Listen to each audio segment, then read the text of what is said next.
Terence Okafor was 41 years old, and until that Saturday evening, he believed his marriage was simply going through a rough patch. He drove a 7-year-old Honda. He wore Carhartt jackets and worn Timberlands. His wife Lydia called him a property manager, and he never corrected her. What she didn't know was that her quiet, overlooked husband owned 207 properties across Georgia and North Carolina, worth $34 million in equity, structured through 6 separate LLCs. She didn't know because she never once asked. That evening, Terence came home to find his college best friend, the man who gave the toast at their wedding, sitting in his living room, drinking his bourbon, and rather than beg or break down, Lydia pointed at the door. "This is my apartment," she said. "I pay the rent here. Get out." Terence looked slowly around the apartment, at the floors he'd laid himself, the fixtures he'd personally sourced, and picked up his bag. What Lydia didn't know was that she had just ordered a man out of his own building, and she had no idea what that was about to cost her. Before we jump into the story, comment where in the world you are watching from and subscribe, because tomorrow's story is one you need to hear. Through the morning haze, Terence Okafor walked the perimeter of Cascade West Apartments, his worn Timberlands crunching against the loose gravel of the parking lot. Steam rose from the thermos his mother had given him years ago, the one with Nigerian proverbs etched into its surface. The familiar weight of his Carhartt jacket settled comfortably on his shoulders as he made his routine inspection. A U-Haul truck caught his attention, parked awkwardly near Building C. A young woman struggled with a box that seemed too heavy for her frame, her face pinched with worry. Terence recognized that look, the one people wore when everything they owned was in transit, when their whole life was suspended between what was and what might be. "Need a hand?" he called out, keeping his voice gentle. She startled, then offered a relieved smile. "Oh, thank goodness. Yes, please. These boxes are heavier than I remembered." Terence set his thermos down and moved to help. Together, they carried boxes up to apartment 3B. She introduced herself as Maya, a first-year teacher at the nearby elementary school. Her hands shook slightly as she fumbled with her keys. "First time living alone?" he asked, steadying a box labeled Kitchen as she worked the lock. "That obvious?" She laughed nervously. "Everything's so expensive these days. I was surprised to find something this nice in my budget." Terence nodded, thinking of the below-market rate he'd insisted on keeping for essential workers. He didn't mention that he owned not just this building, but the entire complex. Instead, he said, "The property manager here is good people. You picked a solid spot." They moved boxes for the next 20 minutes. Terence noticed the building's small imperfections as they worked. A loose handrail that needed tightening, a crack in the hallway paint that wanted touching up. He made mental notes, would email his maintenance team later. When they finished, Maya thanked him profusely. "Are you the maintenance man?" she asked. "Something like that," he smiled. "Welcome to the building." Walking back to his car, a Honda Accord with 112,000 miles on it, Terence checked his phone. 2 missed calls from his property management company about a lease renewal, and a text from Lydia. "Don't wait up. Brunch with the girls." He slipped into the driver's seat, the leather worn smooth from years of use. The car could have been replaced 3 times over, but it ran fine and drew no attention. Like him, it did its job without flashiness. Through the windshield, he watched a Mercedes SUV pull into the lot. Lydia's car, bought new last year. She'd insisted on it, called it an image requirement for her pharmaceutical sales job. The morning light caught her as she stepped out, highlighting the designer bag on her arm, the careful arrangement of her hair. She was beautiful, had always been beautiful, but lately her beauty felt like armor, something she wore to keep distance between herself and their life together. Terence watched her walk to their apartment, never glancing in the direction of his car. She hadn't asked where he was going this morning, hadn't looked up from her phone when he'd mentioned checking properties. In 8 years of marriage, She'd never once asked which properties, never wondered about the quiet empire he'd built from that first foreclosed duplex he'd bought at 27.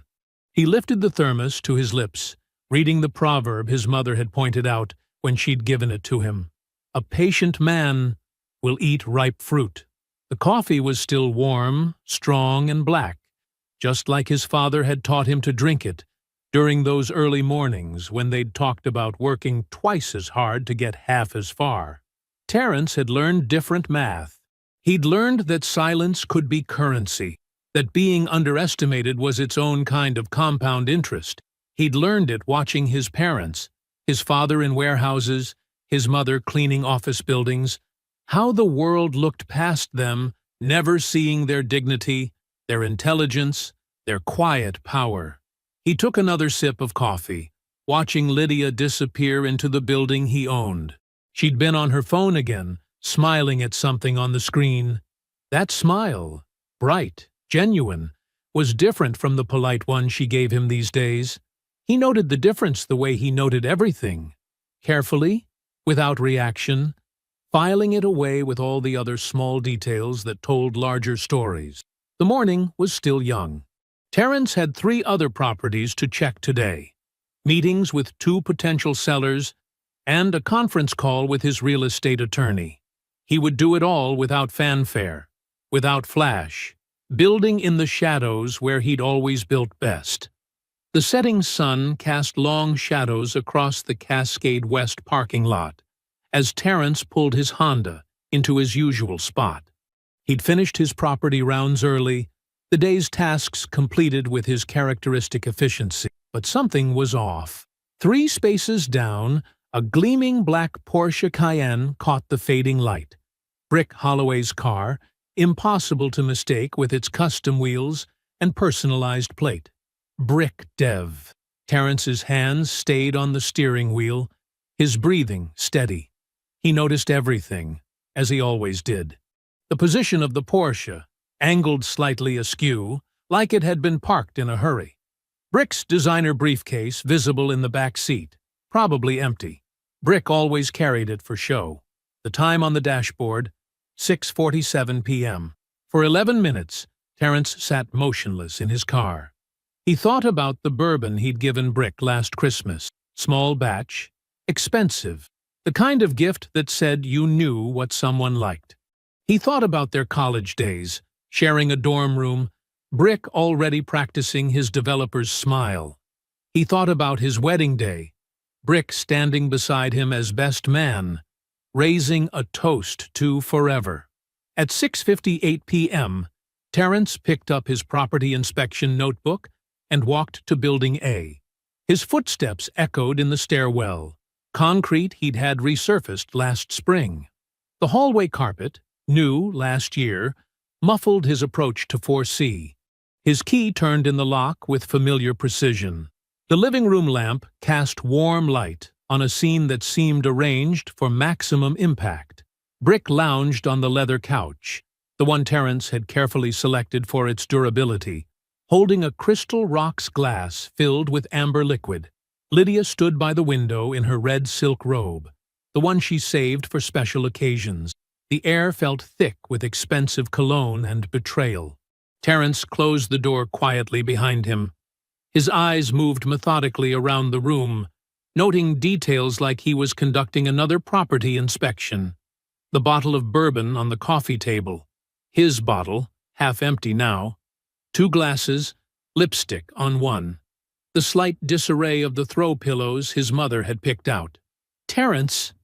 Lydia's voice came out sharp, defensive. She didn't move to cover herself or act surprised. Instead, her chin lifted, shoulders squaring for battle. "You're home early." Brick said nothing, just watched from the couch with the satisfied smile of a man who believed he'd already won. He swirled the bourbon in his glass, the ice cubes clinking like small bells. "I've been unhappy for years," Lydia continued, her words practiced, rehearsed. "You must have noticed. How could you not notice? You're never really here, Terence. Even when you're home, you're just existing. No ambition, no drive. just fixing other people's properties, living small. Terence stood perfectly still, his property notebook still in his hand, the fresh inspection notes visible on the open page. Building C, repair needed on Unit 2B dishwasher. Brick understands what I need, Lydia pressed on, gaining momentum. He's building something real, making actual moves in this city. When's the last time you even tried to move forward? When's the last time you wanted more than just getting by? She gestured around the apartment with mounting frustration. I pay the rent here. I keep us in a decent neighborhood. You contribute when it's convenient. But this is my apartment, Terence. I need you to pack whatever you need and get out. Get out of my apartment. Terence's eyes moved to the walls. Benjamin Moore. Revere pewter. He'd chosen it himself. Applied 2 coats personally. The hardwood floors he'd had installed in 2019, sourced from a supplier in Charlotte, who gave him contractor rates. The brushed nickel fixtures he'd picked for their timeless quality. Every inch of this space bore his fingerprints, though not in ways they could see. Without a word, he walked to the hall closet and retrieved a black duffel bag.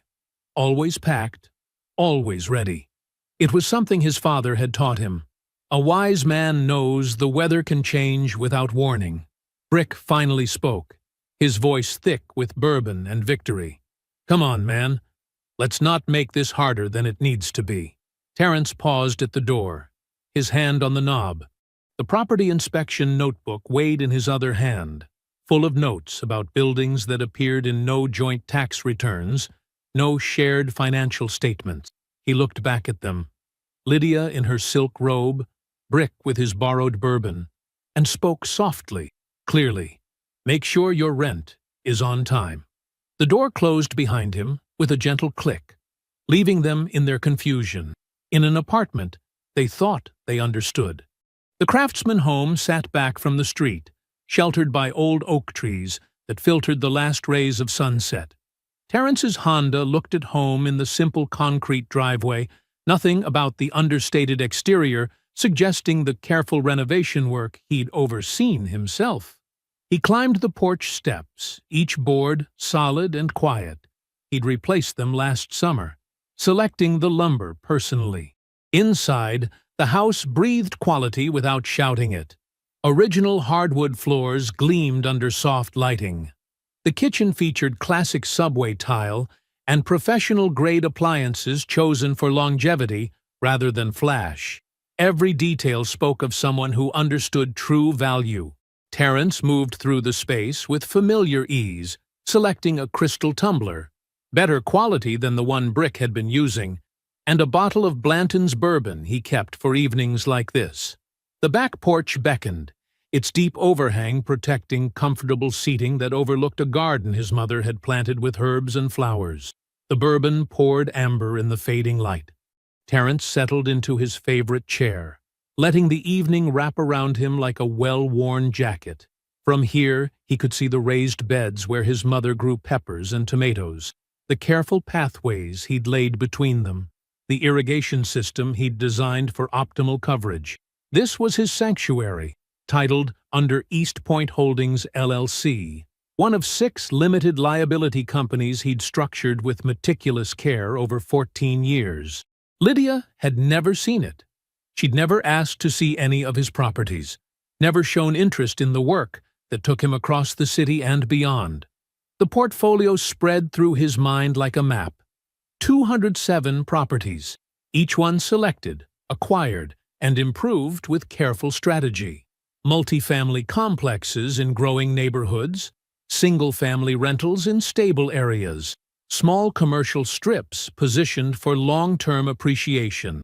From Metro Atlanta to Macon, Augusta to Charlotte, every investment reinforced the others.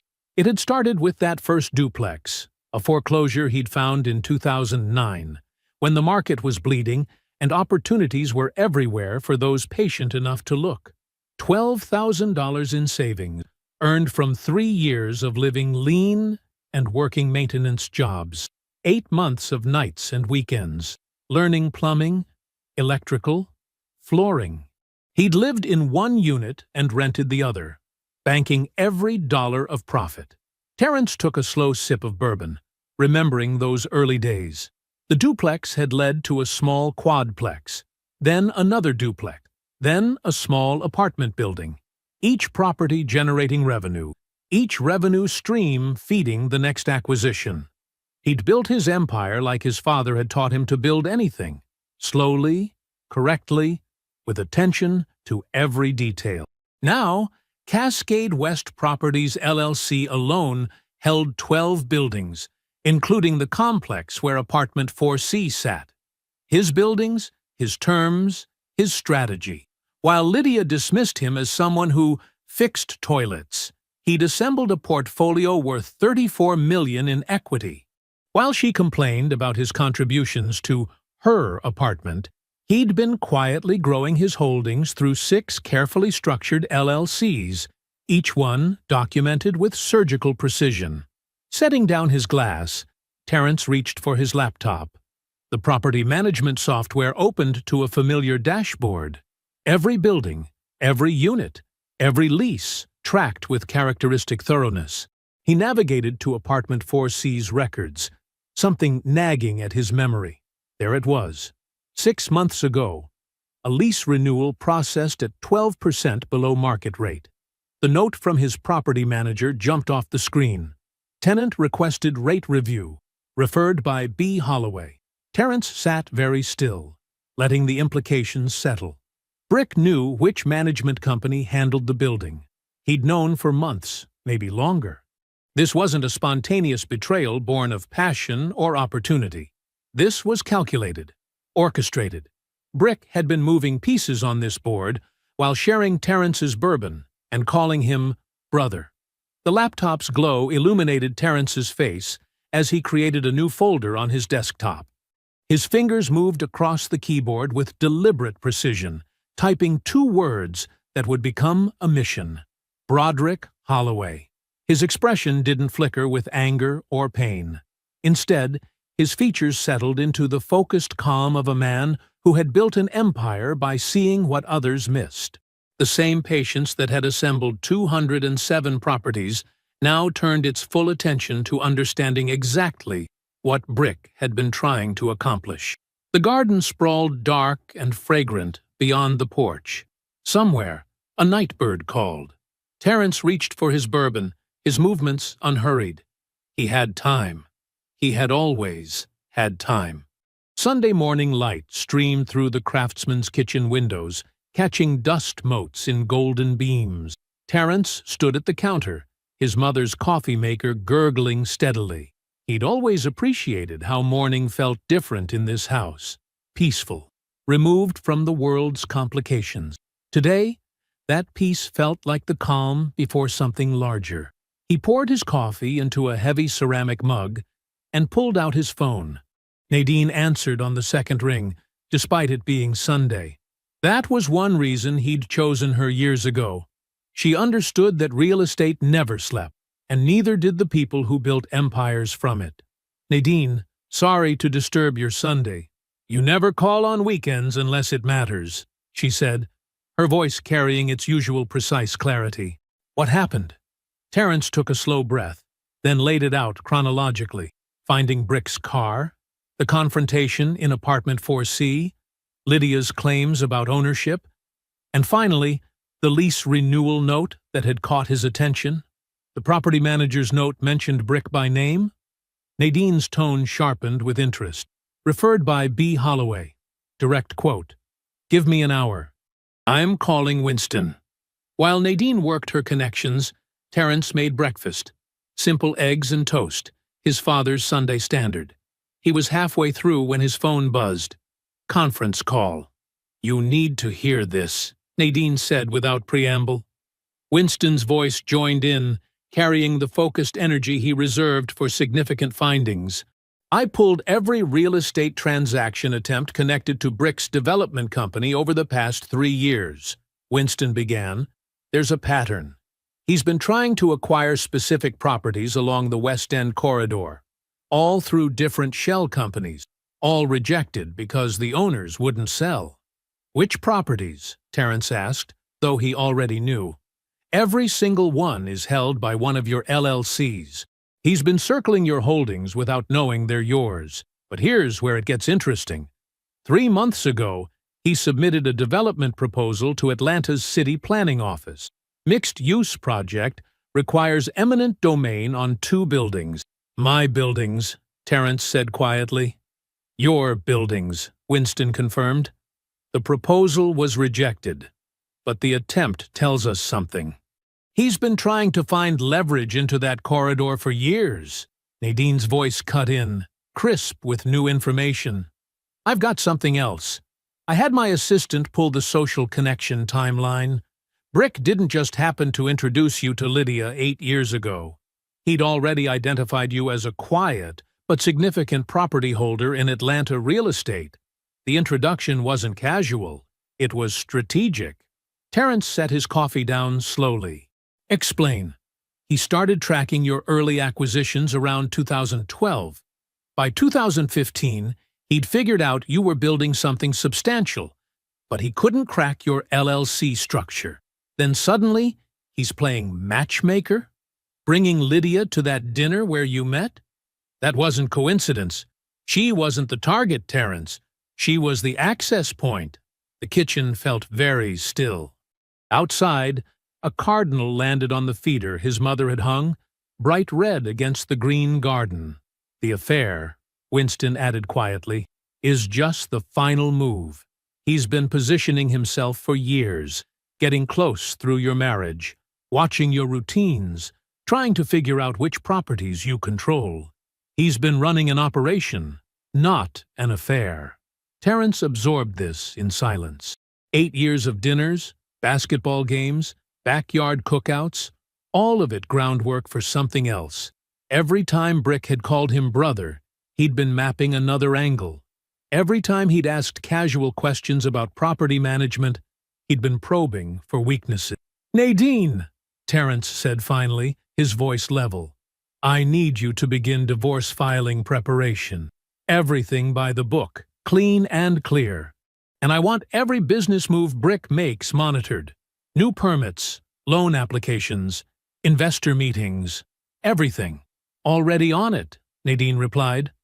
And Terrence, Georgia may be an equitable distribution state, but your LLC structure is airtight.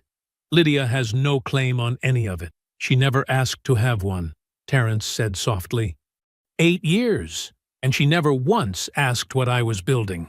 The cardinal took flight, a flash of red disappearing into the oak trees. Terrence watched it go, thinking about visibility, about what people see when they choose not to look closely enough. Keep me updated, he said simply, and ended the call. Monday morning sunlight filled the corner window at Café Lucia, where Lydia stirred her oat milk latte with practiced elegance. Across the small table, her best friend Cora leaned forward, perfectly manicured hands wrapped around her own cup, eyes wide with anticipation. So you finally did it, Cora said, her voice a mix of excitement and practiced concern. You actually told him to leave. Lydia adjusted her designer blazer, a recent gift from Brick, and nodded. I had to. 8 years of watching him just exist. No drive, no ambition. Do you know he still wears those same worn-out work boots? To property visits? Girl. Cora shook her head sympathetically. And Brick is so different, Lydia finished. He actually makes something of himself. Did I tell you he's working on this huge development project in the West End? That's a man with vision.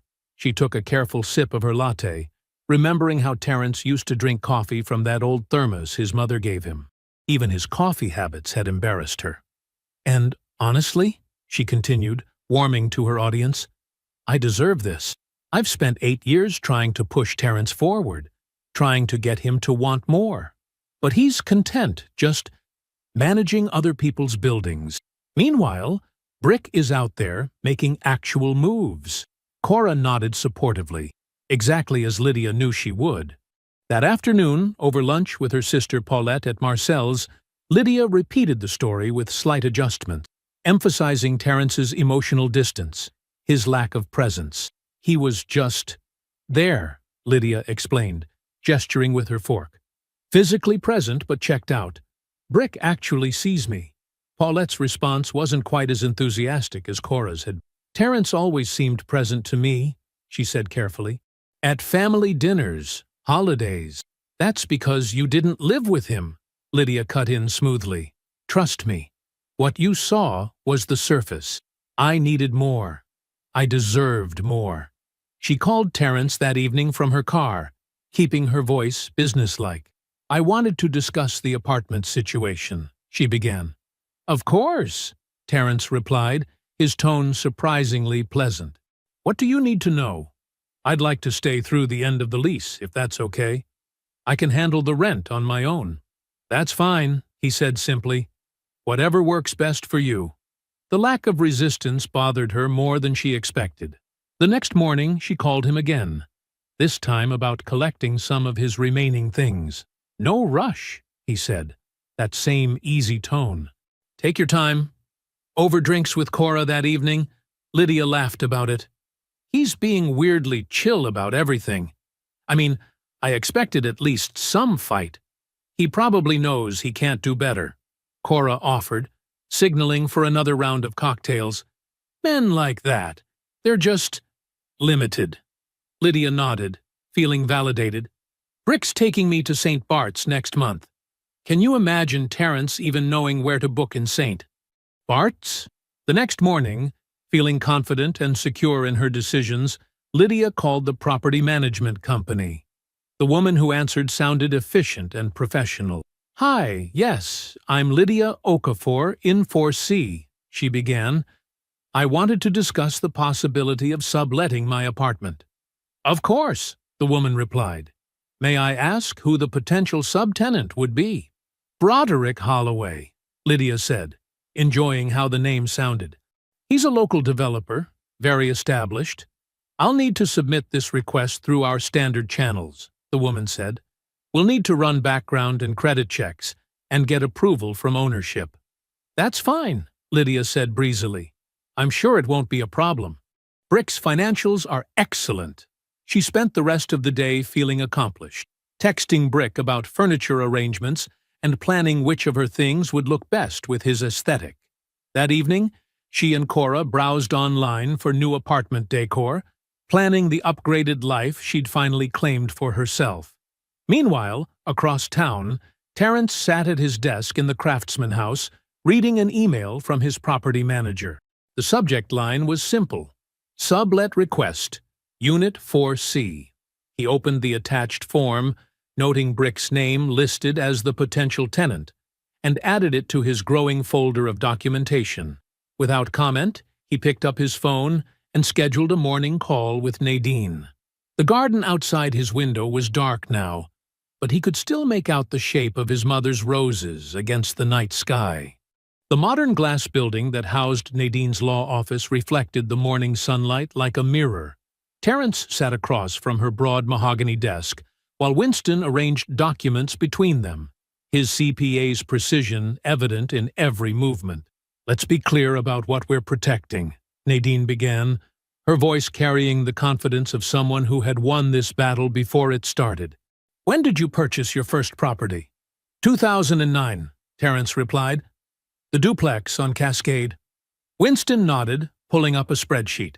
6 years before the marriage. That property was acquired through your first LLC, which was formed the same year.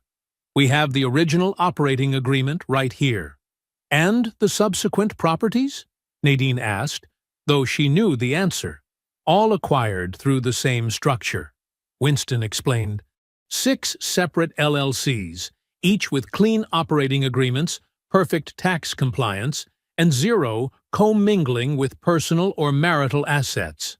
He turned to Terence. You never even deposited a rent check into your joint account. Because it wasn't joint business, Terence said simply. Nadine leaned forward. Georgia is an equitable distribution state. That means fair division, not necessarily equal. But, in this case, she gestured to the stack of documents, there's very little to divide. Your joint checking account has $14,000. You have 1 car titled to both of you. Everything else? She spread her hands. It's not marital property. What about appreciation? Terence asked, though he already knew. Winston shook his head. The properties appreciated significantly, yes, but that appreciation occurred within the LLCs.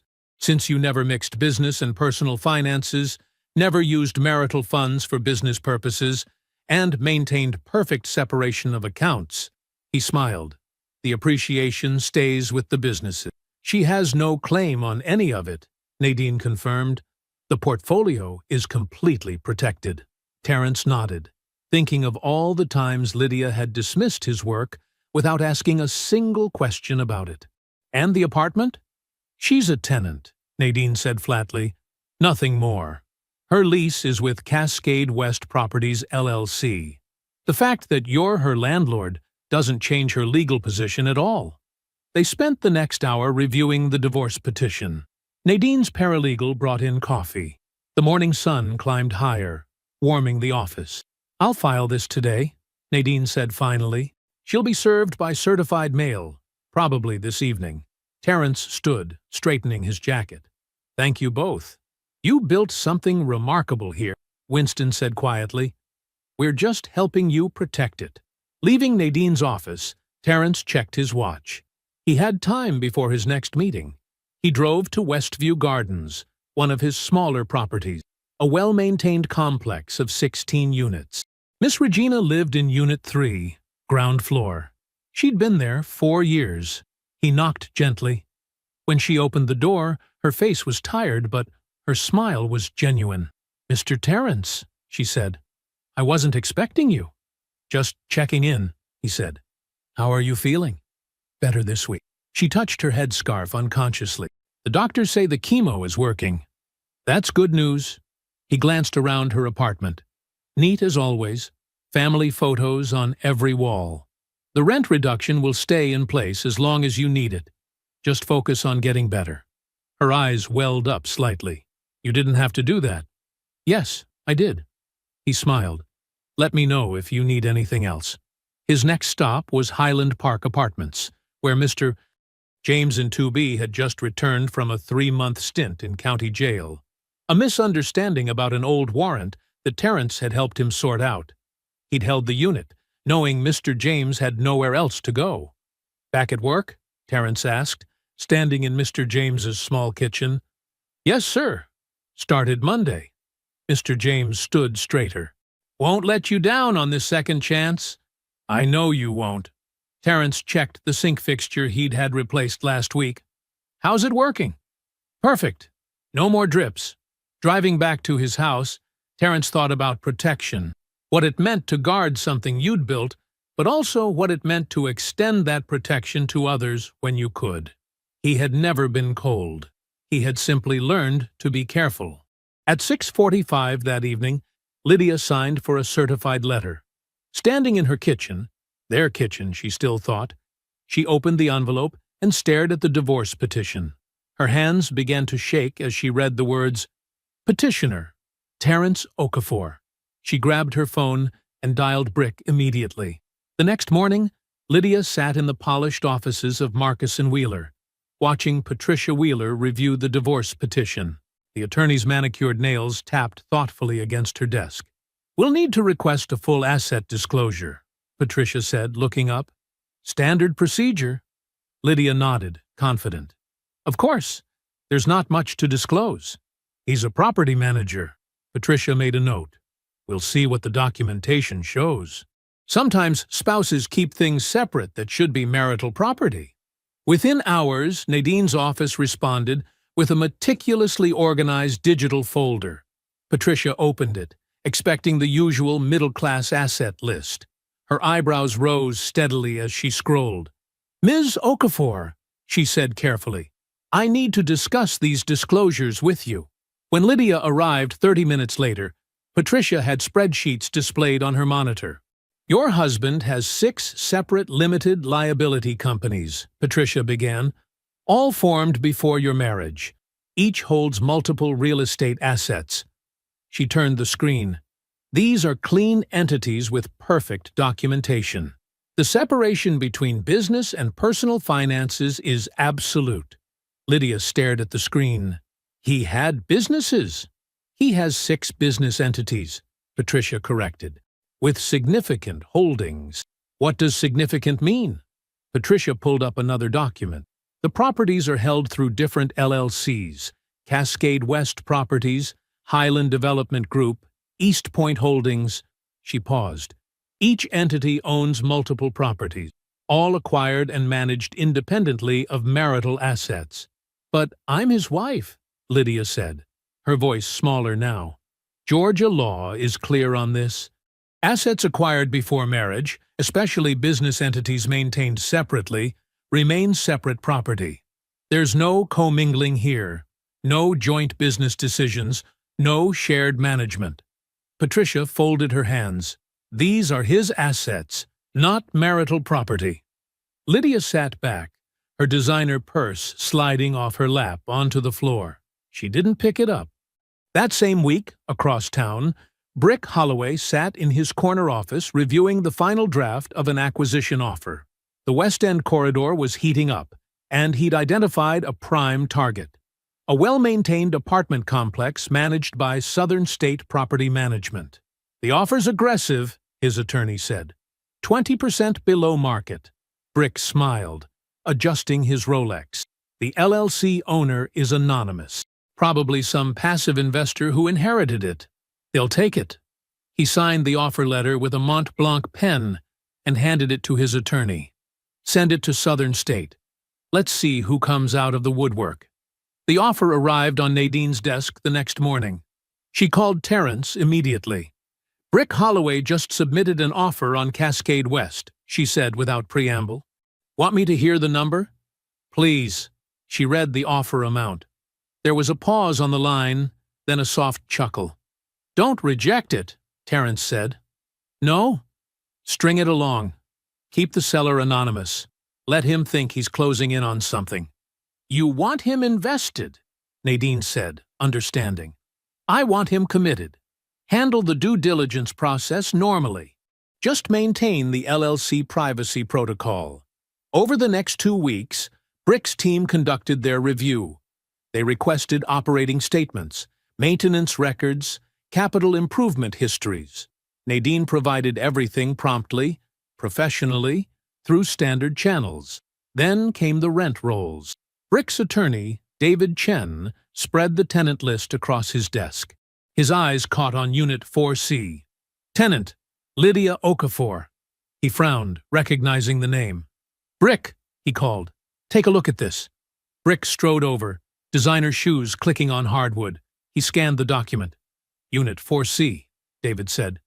Isn't that just a coincidence? Brick said dismissively. Common name.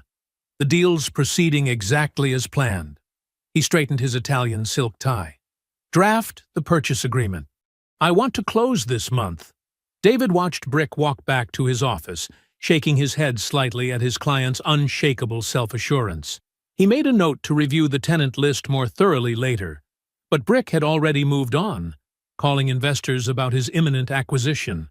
The rent roll sat on David's desk, apartment 4C's entry visible. Tenant, Lydia Okafor. Lease. Term, 12 months. Monthly rate, $1,850. Notes.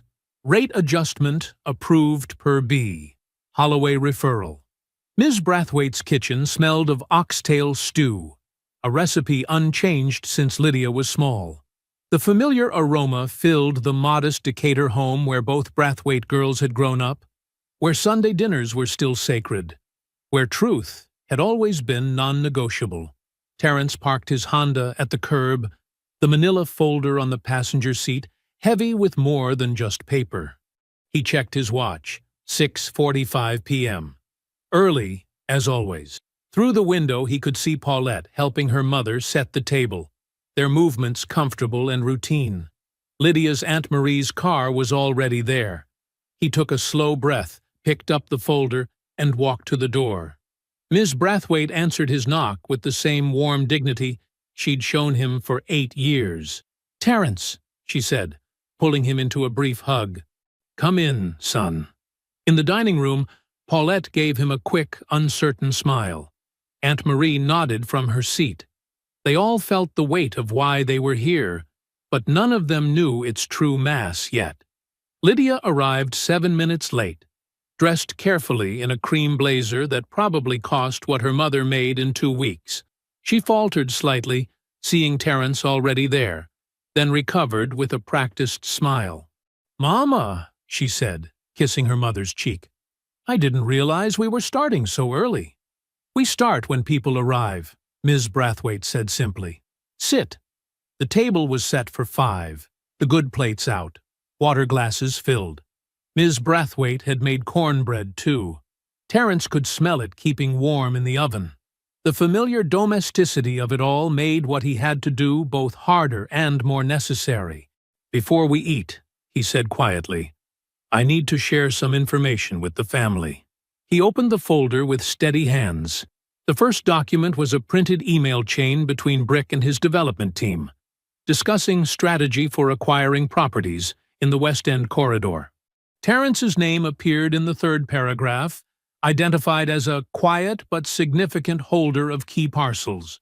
8 years ago, Terence began, his voice even, Brick Holloway introduced me to Lydia at a restaurant downtown. What I didn't know then was that he had already identified me as someone whose property holdings he wanted to acquire. He slid the email across to Ms. Brathwaite. He had been watching my investments for months before that dinner. Lydia's face went still. "What are you talking about? What holdings?" "I own 207 properties across Georgia," Terence said simply. "Through 6 companies I built before we met. Brick knew about some of them. He wanted them, and he saw you as a way to stay close enough to eventually take them." The silence in the room was absolute. Paulette's hand covered her mouth. Aunt Marie reached for her water glass, but didn't drink. Terence continued, laying out document after document. The development proposal targeting his buildings, the lease records showing Brick's involvement, the timeline of the affair overlaid with his business maneuvers. "He didn't pursue you because he loved you," Terence said, looking directly at Lydia. "He pursued you because you lived in my building, moved in my world, and never once thought to ask what I actually did." "That's not," Lydia started, but her voice wavered. "We were unhappy. I deserved—" "Lydia." Ms. Brathwaite's voice was very quiet. "What have you done?" "Mama, you don't understand. Terence was never there. He was always at those properties, always in those work clothes, never trying to be more." "I was present," Terence said softly. "You never looked." He stood, straightening his jacket. "Not Carhartt today, but well-tailored wool. The folder is yours to keep. Everything is documented. I thought you should know the whole truth, not just Lydia's version." "Terence," Paulette said, her face stricken with a shame that wasn't hers to carry. "I'm so sorry. We should have—" He shook his head once, gentle but final. "You didn't know because I chose not to show it. That's not on you." He turned to Ms. Brathwaite. "Thank you for having me in your home all these years. You raised your daughters to value integrity. One of them still does." He walked to the door, his footsteps quiet on the hardwood. Behind him, he could hear Lydia beginning another attempt at explanation, could hear it dying under her mother's silence. He didn't turn back. The night air was cool on his face as he walked to his car. Through the window, he could see the family tableau continuing without him. Ms. Brathwaite still seated, one hand on the folder. Paulette, with her head bowed. Aunt Marie looking at Lydia like she'd never seen her before. And Lydia, standing now, her carefully constructed narrative crumbling in the face of documents she couldn't deny, and a mother's disappointed silence she couldn't escape. The morning sun filtered through the craftsman's kitchen windows as Terence made his coffee. His mother's roses were visible from where he stood, their early blooms catching the light. He picked up his phone and dialed Nadine. "Good morning," she answered on the first ring. "How did the family dinner go?" "As expected," Terence said, measuring his words carefully. "I need 2 things executed today." He heard papers shuffling on her end, knew she was already taking notes. "Go ahead." First, accept Brick's offer on the Cascade West complex, but modify the final contract to include the standard seller disclosure paragraph. I want my name, Terrence Okafor, sole member of Cascade West Properties LLC, revealed at the closing table. Clean and legal, Nadine confirmed. The disclosure is standard procedure. When do you want to schedule closing? 2 weeks. Let's not drag this out. Terrence poured his coffee, the familiar motion grounding him. Second item, I need a 60-day notice of non-renewal issued to Apartment 4C. Standard Georgia form, no cause required. Sign it as Cascade West Properties LLC and have it delivered today. Consider it done. He could hear Nadine's small smile. You're letting the legal documents do the talking. They're more eloquent than I could be. After hanging up, Terrence sat at his kitchen table. The morning quiet wrapped around him. He thought about Lydia's face at dinner last night, the moment her carefully maintained story began to crack. He thought about Brick's confidence, built on assumptions no one had bothered to verify. The sun climbed higher, warming the hardwood floors. His phone buzzed at 2:47 p.m. Lydia's name lit up the screen. Hello, Lydia. What is this? Her voice was sharp with confusion and something closer to fear. I just got a notice from Cascade West Properties saying my lease won't be renewed. Who are they? Why are they? That's my company, Terrence said simply. The silence stretched for 3 full seconds. What do you mean, your company? I mean, I own the building, Lydia. I've owned it for 6 years, along with 206 other properties across Georgia. He heard the sound of her sitting down, probably on the couch he'd helped pick out when they first moved in. The leather one she'd insisted would elevate the space. That's not, she started. You're a property manager. You fix things and collect rent and… I own things, Terrence corrected quietly. I build equity. I create housing. I employ property managers. You never asked for the details, so I never corrected your assumptions. Another silence, heavier this time. Terrence. His name came out different now, softer, with the beginning of understanding. The deposit will be returned promptly, he said, his voice professional and distant. You have 60 days to find new housing, per Georgia law. The notice includes contact information if you have any questions about the move-out process. He ended the call before she could respond. In Apartment 4C, Lydia sat on the leather couch, staring at the notice in her hand. Her eyes moved over the room, the crown molding she'd complained about until Terrence had it installed, the hardwood floors she'd assumed came with the unit, the updated fixtures she'd credited to good property management. All of it his, all of it part of a portfolio she'd never bothered to understand. Her hands shook slightly as she picked up her phone. She scrolled to Brick's number, hit call. Straight to voicemail. She tried again. Same result. A third time. Nothing. The apartment felt different now, the space around her charged with new meaning. She thought about Terrence in his work clothes, checking properties on weekends. She thought about his quiet competence, his attention to detail, his patience with her dismissal of his work. She thought about the folder he'd left with her mother, full of evidence that Brick had seen what she hadn't bothered to see. The notice sat on her coffee table, her name typed neatly at the top, 60 days spelled out in clear terms, the LLC signature at the bottom representing more wealth than she'd ever imagined living with. The afternoon light slanted through the windows, illuminating all the questions she'd never asked, all the assumptions she'd never examined, all the value she'd never recognized until it was no longer hers to claim. The 14th floor of Midtown's glass-wrapped Morrison building housed Nadine's law office. Her conference room commanded views of the Atlanta skyline, a deliberate choice that reminded clients of the power concentrated in this space. At 10 a.m. sharp, Brick Holloway strode in with his usual entourage, his attorney James Chen, and 2 junior associates carrying leather portfolios. Brick wore a navy Brioni suit and a smile that had already celebrated this victory with potential investors. He'd spent the last 2 weeks laying groundwork, describing this acquisition as the cornerstone of his West End development strategy. The confidence rolled off him in waves. Nadine sat at the head of the conference table, elegant in charcoal gray, a single manila envelope placed precisely before her. Her expression gave away nothing. "Beautiful morning for a closing," Brick announced, claiming his chair with the ease of a man who believed he owned every room he entered. His attorney sat beside him, reaching for the envelope. "Standard disclosure package," Nadine said, her voice professionally neutral.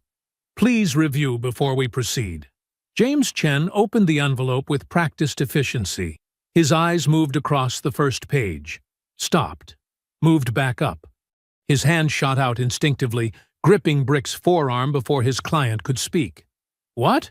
Brick asked, smile faltering slightly. He pulled the document closer. There it was, in clean typescript. Seller's identity disclosure. Terence Okafor, sole member. Cascade West Properties, LLC. The color drained from Brick's face in steady degrees. His eyes darted to the door just as it opened. Terence walked in. He wore a perfectly tailored black suit, crisp white shirt, no tie, not a trace of Carhartt, not a hint of the property manager Brick had dismissed for 8 years.